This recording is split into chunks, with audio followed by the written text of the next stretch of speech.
Alright, this is our charger battery for the JVC Everio HD7. So the first way is if you got a charger, sometimes they come with them, sometimes they don't. Most of the time they don't, so you get a charger that's specific to the battery.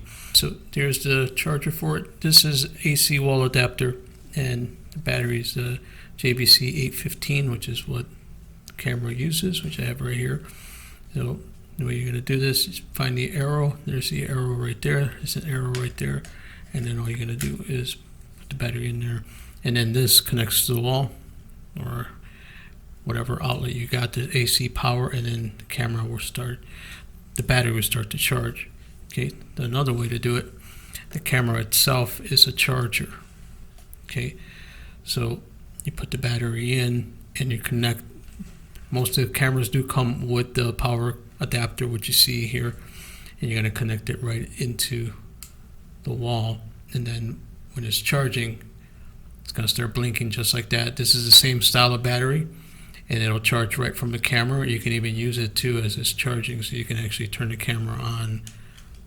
I'll demonstrate that for you right now. So you can turn the camera on, and it's actually, you can actually use it while the battery is charging. That's exactly how you do that. So you can either connect the camera to a power source, charge the battery, or you can use a power adapter, power charger that goes to the wall, and that'll charge it that way too. That's it.